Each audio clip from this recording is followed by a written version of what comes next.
You've been so quiet lately, Dre. It's like you're waiting for me to say something, so I'll just give it to you. I was with him last night, and the week before. I'm not going to lie about it anymore because I'm tired of the perfect partner act we've been putting on.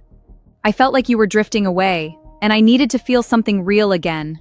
I expected you to be furious when you found out, or at least to ask me why I did it. Aren't you going to say anything? Aren't you going to ask how we can fix this, or tell me how much I've hurt you? I thought you'd be on your knees trying to figure out where we went wrong so we could save what we have. You're operating under the assumption that your choices are a collaborative problem for us to solve. They aren't. When you chose to step outside the boundaries we agreed upon, you didn't create a fixable rift. You simply completed a solo transaction. I don't need to ask why because the why is irrelevant to the result. You traded my trust for a moment of novelty. That is a trade you made.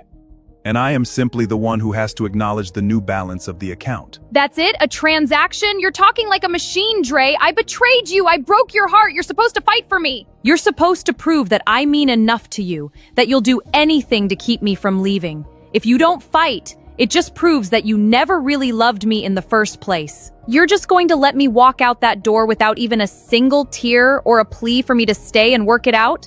You're confusing love with dependency. To fight for someone who has already chosen to leave is to negotiate with a ghost. My love was a gift, not a chain. If you no longer value the gift, I don't force you to hold it. You expected a performance of pain because that would give you power over the situation.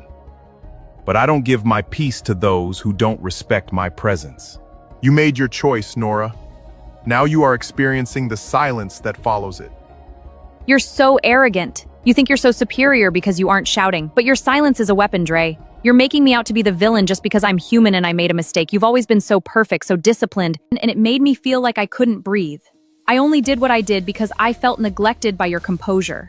If you had just been a normal guy who showed some jealousy or some passion, I wouldn't have looked elsewhere.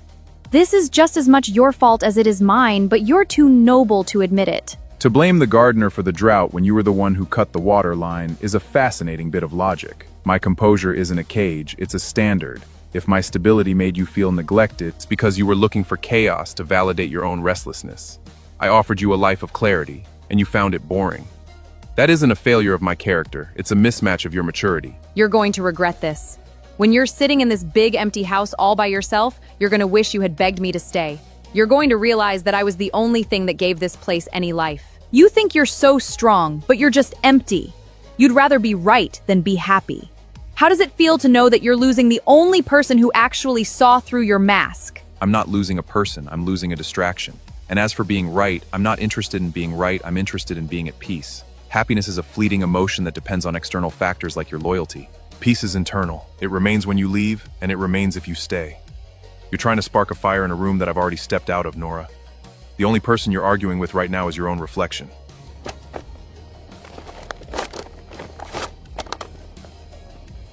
I can't believe you, Dre. Nora is a wreck. She's told me everything, how you just stood there and watched her pack like she meant nothing to you. She's waiting for an apology, you know. She's waiting for you to realize that you drove her to do what she did. She made a mistake, sure, but the way you've just cut her off is heartless. Are you really that cold? Are you really going to let a 3-year relationship end without even trying to apologize for your part in it? Clara, you're describing a script I didn't sign up for. An apology is for a mistake, a betrayal is a decision. I don't apologize for having a standard that excludes infidelity. If she is a wreck, it is because she is finally facing the natural consequences of her own actions without me there to soften the blow. My silence isn't heartless, it's final. But she loves you! She's miserable! She expected you to show some heart, to show that you were willing to forgive. Everyone makes mistakes, Dre. If you can't forgive her, you're just as bad as she is. You're being a judge instead of a partner.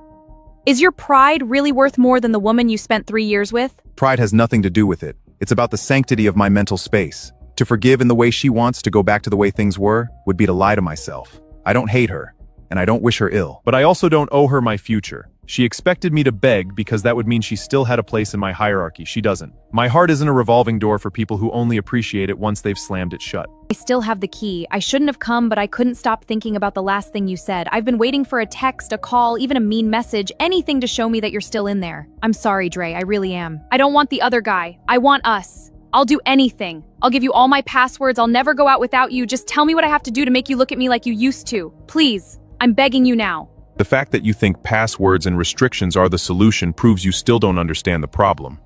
Trust isn't a surveillance state, it's a transparent bridge. You didn't just crack the bridge, you demolished it. I don't want to live in a world where I have to be your warden to ensure your loyalty. That isn't a relationship, it's a prison sentence for both of us. But I'm here. I'm humbled. Isn't this what you wanted? To see me realize what I lost? I'm telling you that you were right about everything. Doesn't that count for something? Can't we just start over? We can pretend the last month never happened. We can go back to the beginning. We can never go back. Because the man who lived in that beginning no longer exists. He died the moment you decided his trust was a secondary concern. I don't want your humility, and I don't want your begging. I want a life built on integrity, and you've shown that yours is negotiable. You aren't asking to start over for my sake, you're asking so you can stop feeling guilty. I release you from that guilt, Nora. But I also release you from my life. Leave the key on the desk. When you are betrayed, the world expects a certain choreography.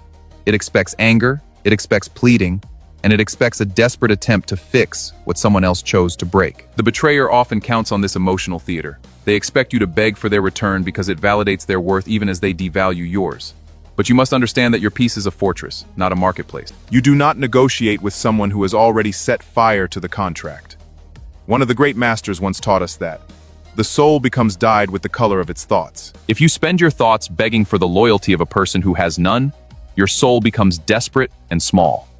Betrayal is not a reflection of your worth, it is a report on their character. By meeting infidelity with silence, you aren't being cold, you are being sovereign. You are demonstrating that your internal state is not a hostage to someone else's whims. Another wisdom tells us, no man is free who is not master of himself. If you beg for forgiveness you didn't need, or for a reconciliation that compromises your standards, you have handed over the keys to your kingdom. Do not provide the apology they want to hear to soothe their conscience. Do not participate in the drama.